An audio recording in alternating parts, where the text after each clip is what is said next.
KELONEWS Media Group salutes Hispanic heritage.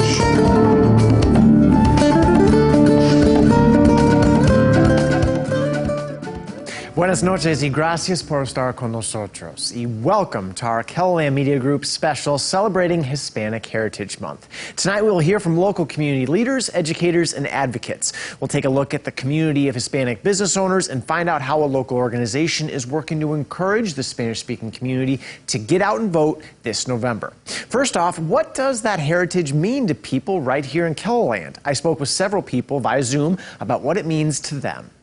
The word Hispanic encompasses a lot of different people. These 5 South Dakota residents all have roots in Latin America. 34-year-old Sioux Falls lawyer Cesar Juarez was born in Mexico. So was 39-year-old Jesus Gonzalez, who works in banking and lives in Sioux Falls.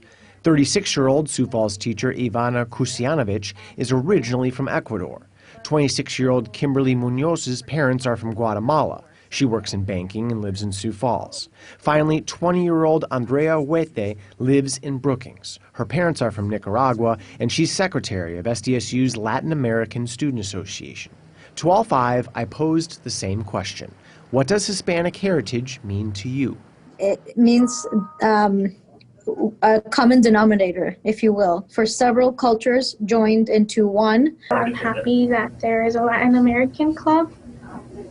And so knowing that I'm being supported here on campus makes me encouraged. It literally means just a celebration of how did we come to this point. We weren't always as accepted as we would have wanted to be. When I hear the word Hispanic, I attribute it to my particular heritage, my Mexican heritage. Munoz looks at the people who came before. I think to me, it's gotten more important in my life the older that I get, because I see that my grandparents are getting older, and those stories that I used to not pay attention to when I was a kid, I really value now. She also looks to the future. As I get older, I realize that it's something that I get to carry on to the next generation if I ever have kids.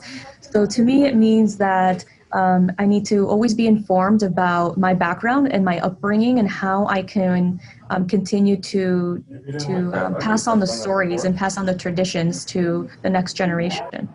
They all commented on challenges with being Hispanic or Latino in South Dakota. Gonzalez says there has been a change. In 2016, there was a drastic change about the tolerance and then just the bluntness of how people reacted to someone being Latino. People do make bad comments towards me, but other than that, I feel comfortable. Juarez says challenges could depend on your job. I'm very privileged in what I do and where I am in life, to where maybe the disadvantages are not as impactful to me, or they don't have as much of an impact on me because of a lot of the privileges that I have in life. But I think there is, if you were to ask the same questions to somebody that's perhaps working labor work, they may have a very different answer. Kusianovich and Munoz share comments they've heard. I think South Dakotans are generally nice people.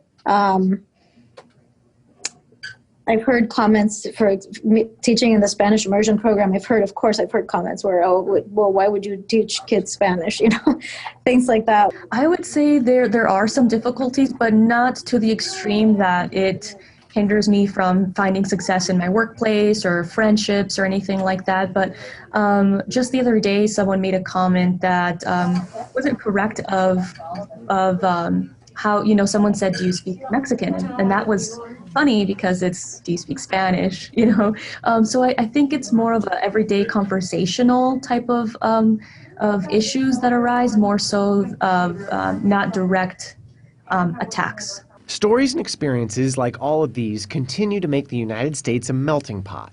It's nuanced, complicated, and ongoing, and it wouldn't be American if it were any other way.